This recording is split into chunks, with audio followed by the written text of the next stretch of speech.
E aí, meus amigos, tudo certo? Vamos para a nossa aula 7 de Direito Administrativo e finalizar o assunto atos administrativos, um dos assuntos mais basilares que nós temos no direito administrativo brasileiro, ok? Então, continuando tudo aquilo que a gente viu na aula 1, vamos começar agora falando da classificação dos atos administrativos. E eles vão se classificar por vários critérios diferentes, conforme a doutrina. Como esse é um assunto que não tem lei, tá? Não há uniformidade de entendimento. Nós temos aqui diversas doutrinas que abordam diversas classificações diferentes. O que nós vamos fazer aqui na aula? Nós vamos analisar aquelas que são mais importantes para fins de concursos de carreiras jurídicas, tá? Então, vamos lá. Começando pelo critério da formação da vontade, certamente a classificação mais cobrada em provas aqui. Primeiro, nós temos os atos simples. Ato simples, como o próprio nome diz, ele é simples mesmo. É basicamente um ato administrativo que é feito por uma única autoridade. Quando o presidente da República expede um decreto, é um ato simples, basta a vontade do presidente da República para que aquele decreto seja expedido. Acaba aí, tá? O ato complexo é aquele que depende de duas manifestações de vontade distintas para formar um único ato administrativo. O melhor exemplo que temos no direito brasileiro é do ato de aposentadoria do servidor público. Como é feita a aposentadoria do servidor público? O superior hierárquico dele faz o ato de aposentadoria, propriamente dito, fala, olha, o fulaninho, ele já está aqui na administração pública há 35 anos, ele já tem 73 anos de idade, portanto, cumpre todos os requisitos estabelecidos pela Constituição Federal para a aposentadoria e, portanto, faz direito a ser passado para a inatividade, tá? Só que, quando esse superior faz esse ato, ele é submetido ao Tribunal de Contas. E segundo o entendimento do STF, o ato de aposentadoria só está perfeito, só está acabado, quando apreciado pelo Tribunal de Contas, tá? Então, antes da apreciação pelo Tribunal de Contas, é um ato inacabado. Por que é um ato inacabado? Porque é um ato complexo que precisa de duas manifestações de vontades. E antes de ser apreciado pelo Tribunal de Contas, nós temos apenas uma manifestação. O outro é o ato composto, que se confunde com o complexo mesmo, tá? É difícil distinguir, é difícil você memorizar essa diferença, tá bom? Distinguir é fácil, memorizar é que é difícil. Porque olha só, os atos compostos são aqueles que resultam da manifestação de dois ou mais órgãos em que a vontade de um é instrumental em relação à do outro. Existem dois atos diferentes aqui, essa é a diferença fundamental, tá? No ato complexo é um ato só que precisa de duas vontades. No ato composto são dois atos diferentes, tá? Nós precisamos explicar melhor esse ato complexo. Aí nós vemos que existe o ato complexo interno e o ato complexo externo. Olha só, um exemplo de ato complexo interno está aqui no artigo 87, inciso 1 da Constituição. Ao ver esse exemplo, vai ficar muito fácil entender o que é esse ato complexo interno. Olha só, compete ao ministro de Estado, além de outras atribuições estabelecidas nesta Constituição e na lei, exercer a orientação, coordenação e supervisão dos órgãos e entidades da administração federal na área de sua competência e referendar os atos e decretos assinados pelo presidente da República. Veja, em qual poder está o presidente da República?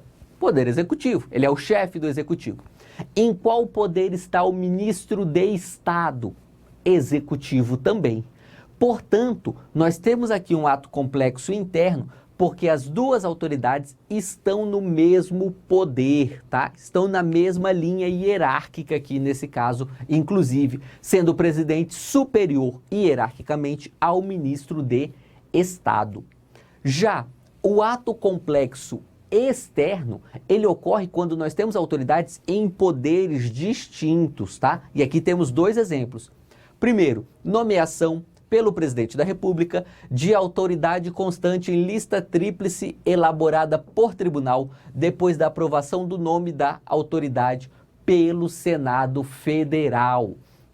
Quem faz a nomeação dos desembargadores de TRF, tá? De Tribunal Regional Federal, é o presidente da República. Contudo, ele faz isso a partir de uma lista tríplice feita pelo próprio tribunal. E essa nomeação ainda é referendada pelo Senado. Veja que são atos de poderes distintos. Nesse caso, é um ato complexo externo, tá? Outro exemplo é a aposentadoria, que eu já falei agora há pouco. Imagine que seja um servidor do Poder Executivo. Quem vai apreciar essa aposentadoria dele na segunda fase do ato complexo é o Tribunal de Contas, que pertence, em sua estrutura administrativa, ao Poder Legislativo. Parte da doutrina fala que o Tribunal de Contas não pertence ao Legislativo e, na verdade, é um órgão independente, tá? A gente não precisa entrar nesse mérito aqui, é divergente mesmo. O importante é, de toda forma, é um ato complexo externo, porque o Executivo, de todo modo, está em um poder diferente do Tribunal de Contas, ok?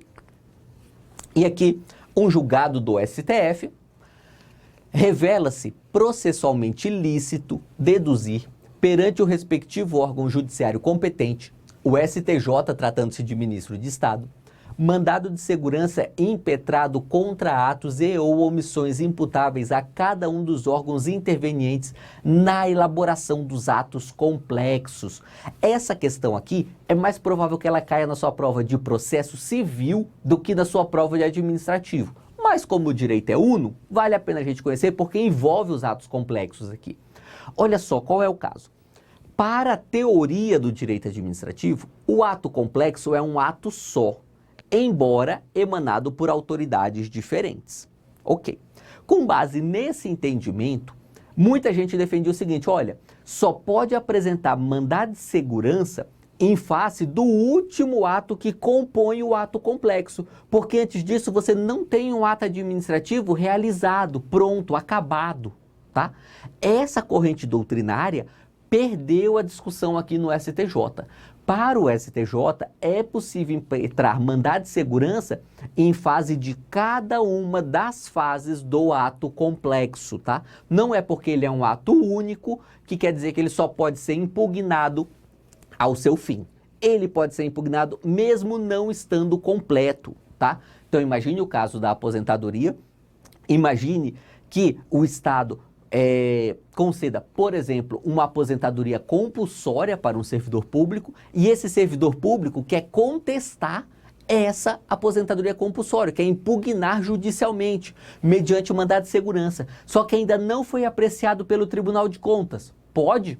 Pode sim, mas ele vai apresentar em face de quem? Da autoridade superior que faz a primeira fase do ato de aposentadoria ou do Tribunal de Contas que é responsável por fazer a segunda fase. Se o Tribunal de Contas ainda não apreciou, ele apresenta em face da primeira autoridade, que pode inclusive ser um ministro de Estado, aqui como nesse exemplo do STF, ok? Vamos lá. Seguindo, mais um critério é o critério do grau de liberdade, importantíssimo também. Nós temos os atos administrativos vinculados, que uma parte bem pequena da doutrina vai chamá-los de atos regrados. É a mesma coisa, tá? É só um sinônimo, porque a doutrina gosta de inventar nomes diferentes. Saiba que existe, vai que cai na sua prova. Então, ato regrado é sinônimo de ato vinculado. E eles são aqueles com os requisitos e condições de sua realização completamente fixados em lei, não deixando qualquer liberdade de escolha para o agente público. Lembra na parte 1 dessa nossa aula, quando nós analisamos os 5 elementos que compõem o ato administrativo? Pois é, nos atos vinculados, todos os elementos são estabelecidos pela lei, sem exceção. Então, o administrador público, ele não escolhe nada, ele só verifica, opa, está cumprindo os requisitos da lei? Então eu faço o ato. Não está cumprindo? Não faço o ato. Simples assim. Exemplo fácil, carteira de habilitação, a CNH, tá? Quando você vai tirar sua CNH, o presidente do Detran, ele não olha para você e fala, eu não sei se é oportuno e conveniente para a administração conceder essa CNH. Não, basta você cumprir os requisitos legais, ser maior de 18 anos, ser aprovado nos testes, passar no psicotécnico, passar nos testes médicos, enfim, basta cumprir os requisitos que a lei estabelece. Não há nenhuma margem de escolha para o administrador.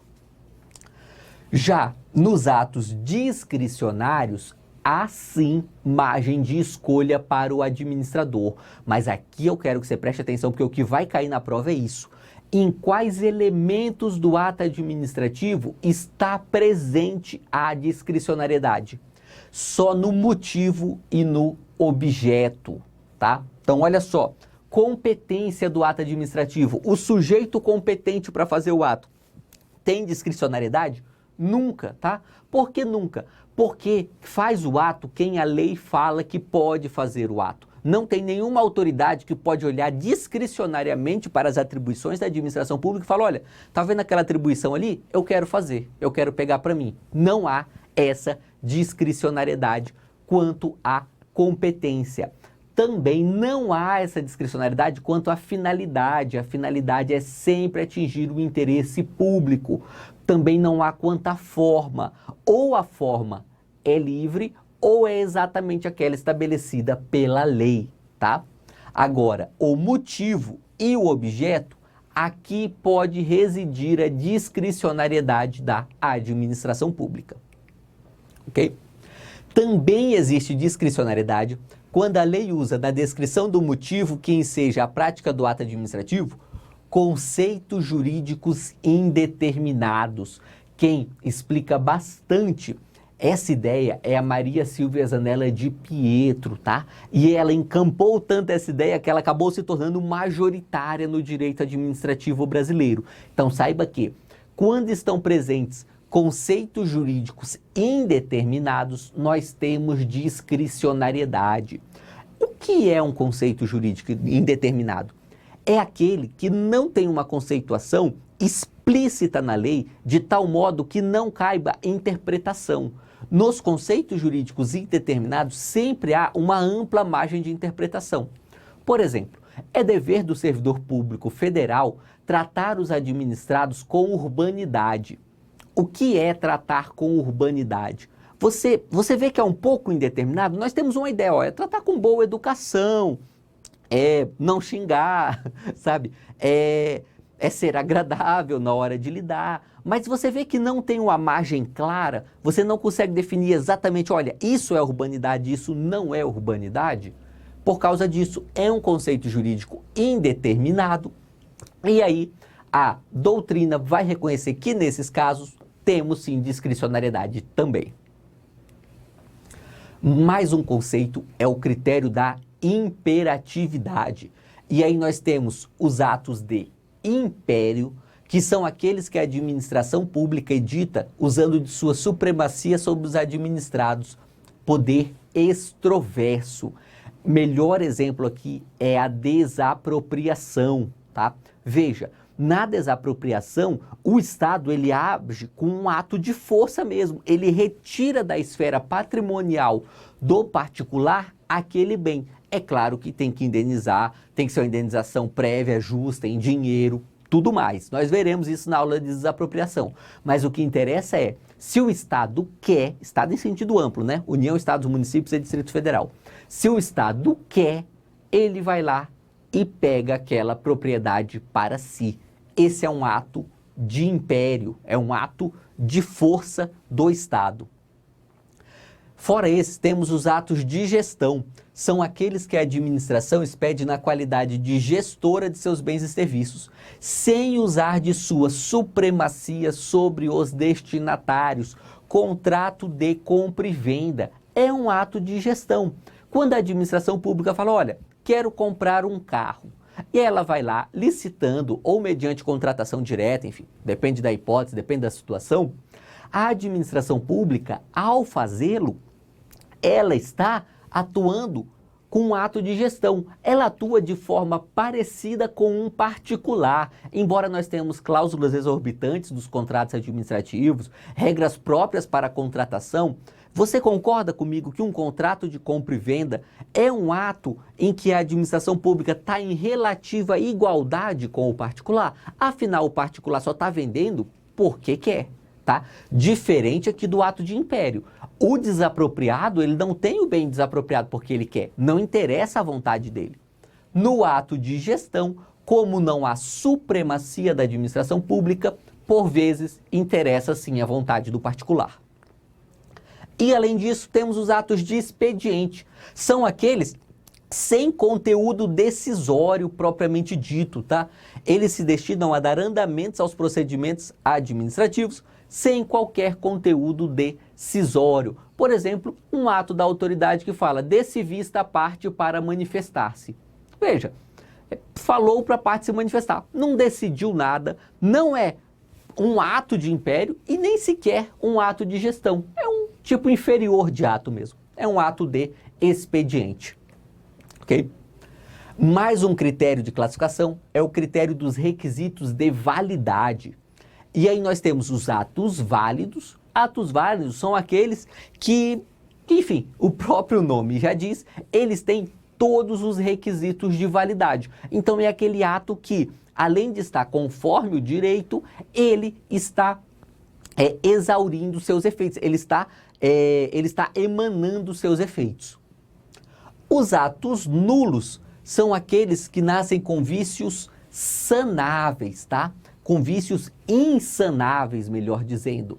É aquele ato que ofende a lei e que, portanto, deve ser anulado. E aí você presta atenção, não é revogado, tá? O ato administrativo nulo jamais pode ser revogado, sempre tem que ser anulado, ainda que ele seja discricionário, ainda que o ato discricionário comporte revogação, se esse ato discricionário for ao mesmo tempo discricionário e nulo, ele deve ser anulado. Ainda no critério dos requisitos, nós temos os atos anuláveis. Esses são os que apresentam defeitos sanáveis. Daqui a pouco nós veremos um pouquinho mais, na última parte aqui da aula, sobre os vícios sanáveis e a convalidação. Saiba que os vícios sanáveis são aqueles que podem ser corrigidos pela administração. Por exemplo, um ato que é proferido por uma autoridade incompetente, mas que a autoridade competente toma conhecimento e quer manter aquele ato válido. Pode fazer? Em muitos casos pode sim. Vamos analisar os detalhes daqui a pouco. Mas é possível a convalidação nesse caso. E temos o tipo mais grave de nulidade, de falha, de vício de um ato administrativo, que é o ato inexistente. Inexistentes são os atos que apenas têm aparência de manifestação regular da vontade da administração, mas em verdade não chegam a entrar no mundo jurídico por absoluta falta de um elemento essencial. O ato inexistente não é que ele ofende a lei, é que ele tem uma ofensa tão grave que ele sequer existe, porque ele não tem um dos 5 elementos do ato administrativo. O exemplo mais comum de ato inexistente é aquele proferido pelo usurpador de função. Quem é o usurpador de função? É aquele cara que não é servidor público, mas finge que é. Pensa só, um fiscal ambiental.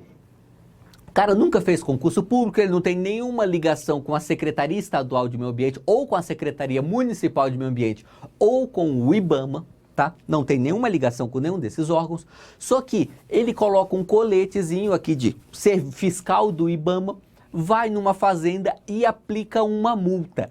Esse cara nada mais é do que um usurpador de função. Essa multa que ele aplica tem validade? Claro que não. Mas não é que ela não tem validade, é que ela nem sequer existe, porque ela só existiria se ela fosse expedida por um servidor público, no caso, por um fiscal do meio ambiente. Nesse exemplo que eu estou dando, nem sequer servidor é, nem sequer fiscal é. Então essa multa é inexistente, ok? Lá. Mais um critério da eficácia. E aqui nós temos o ato perfeito, que é aquele que acabou. Veja só, presta atenção, tá? Em direito, quando nós falamos que algo é perfeito, não quer dizer que não tem defeitos, como o que ocorre na linguagem comum, né? Na linguagem comum, nós falamos que alguém é perfeito quando é alguém que não tem defeito. No direito, não. No direito, nós chamamos de perfeito aquilo que está finalizado, tá? Aquilo que é já feito, que já foi feito, tá? Então, ato perfeito é o ato finalizado. Nós temos os atos eficazes, que além de perfeitos, ou seja, além de finalizados, eles emanam os efeitos que deles se esperam. Em contraponto, nós temos os atos pendentes, que são aqueles perfeitos, mas que precisam de algum evento posterior para produzir os seus efeitos, ok? E os atos consumados ou exauridos são aqueles que eles produzem todos os efeitos que poderiam produzir, já exauriu os seus efeitos. Esse ato consumado, às vezes, a gente não consegue visualizar na prática. Um exemplo ajuda. Imagine um ato que concede o direito de férias para um servidor público, tá?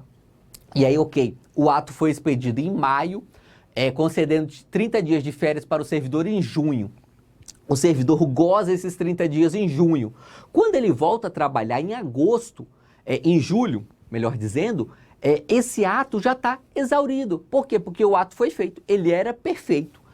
De perfeito ele passou a ser eficaz, porque ele estava emanando efeitos, e aí ele se tornou consumado. Por quê? Porque o servidor já gozou as férias. Dá para revogar um ato consumado? Não, não dá. A doutrina vai bater nisso. Por quê? Porque olha só, se o ato já se consumou, não tem mais efeito jurídico algum você revogá-lo. Nesse exemplo que eu dei, o servidor já tirou suas férias. Ok? Ótimo. Próximo assunto da nossa aula de hoje são as espécies de atos administrativos. No nosso material, esse assunto é um pouco mais extenso do que aqui na videoaula, porque aqui na videoaula eu fiz questão de trazer essas espécies aqui para a gente analisar, tá? Porque elas são espécies um pouquinho diferentes, que tem alguma nuance para a gente conhecer. Os atos normativos, ordinatórios, negociais, enunciativos e punitivos. Vamos lá. Começando pelos atos normativos. São comandos gerais e abstratos. O que é o ato administrativo normativo? É aquele que parece uma lei, tá? Por que parece uma lei? Porque eles têm comandos gerais e abstratos. Eles não são feitos para resolver um caso concreto. Eles são feitos para resolver todos os casos que se enquadrarem naquela situação. Órgãos administrativos geralmente fazem portarias, sabe? Então, por exemplo, portaria regulamentando o direito ao gozo de férias. E aí lá fala que tem que pedir as férias com 45 dias de antecedência, que não pode tirar sucessivas férias ainda que elas estejam acumuladas, que você só pode acumular 2 ou 3 períodos de férias. Enfim, tem lá as regras para que os servidores tirem suas férias. Isso é um ato normativo da administração pública. Exemplos: decretos, regimentos, resoluções e instruções normativas. O objetivo é sempre a fiel execução da lei. Podem ser considerados leis em sentido material, e aí você se lembra de uma distinção que nós estudamos lá em direito constitucional, tá? Lei em sentido material é aquele ato que ele é geral e abstrato, ou seja, ele serve para a generalidade das situações.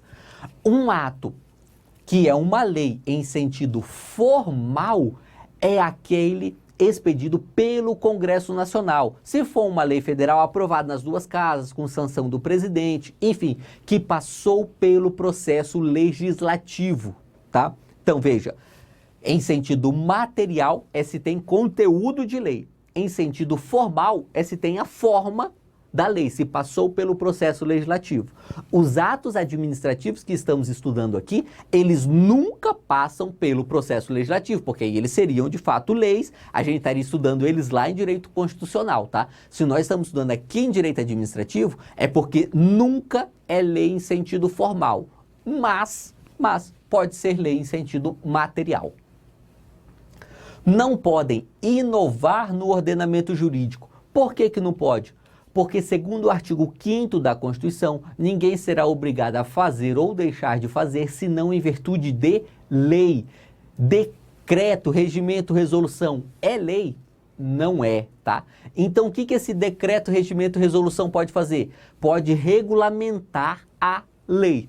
Por isso que eles não inovam no ordenamento. Eles só regulamentam aquilo que a lei já estabeleceu. A lei sim inova.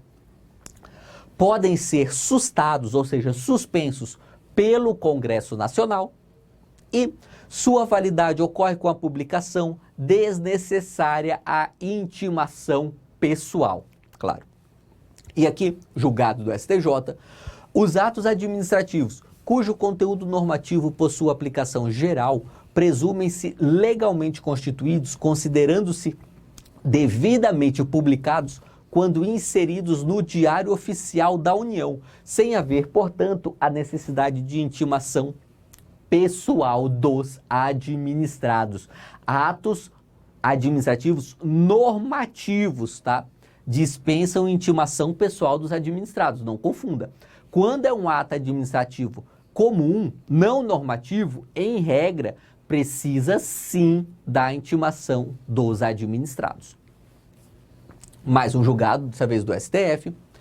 Impugnação de decreto autônomo que institui benefícios fiscais, caráter não meramente regulamentar, introdução de novidade normativa, preliminar repelida, precedentes, decreto que, não se limitando a regulamentar lei, institua benefício ou introduza outra novidade normativa, reputa-se autônomo e, como tal, é suscetível de controle concentrado de constitucionalidade. Olha só, em regra, o decreto pode ser objeto de controle concentrado de constitucionalidade? Em regra, não, tá? Você estuda isso lá em constitucional também. Por que não? Porque ele não inova no ordenamento jurídico, como nós vimos agora há pouco. Agora, nesse caso aqui, nós temos um decreto que ele não fica só regulamentando a lei, ele cria um benefício fiscal. Nesse caso, o STF entende sim que cabe a ADI, a ADC, a DPF, enfim, cabem os instrumentos de controle concentrado de constitucionalidade. Mais uma espécie são os atos ordinatórios. Vamos lá. Eles decorrem do poder hierárquico. Esses atos ordinatórios são aqueles atos que o chefe faz para o seu subordinado, tá? Então, por isso ele decorre do ato hierárquico, tem o objetivo de disciplinar o funcionamento interno da administração. Os servidores estão obrigados a seguir fielmente as determinações hierarquicamente superiores, sob pena de cometimento de falta funcional. Exceção: ordens eminentemente ilegais. Como você sabe, no Brasil, nós temos a hierarquia administrativa, sempre numa forma piramidal. Nessa hierarquia, o subordinado ele está obrigado a cumprir as ordens do superior, exceto se essa ordem for eminentemente ilegal. Exemplo: portarias circulares internas, ordens de serviço e memorandos. Ok? Mais uma espécie são os atos negociais. Essa espécie é bem importante e nós já vamos deixar para analisar no bloco 2. É isso aí e vamos juntos.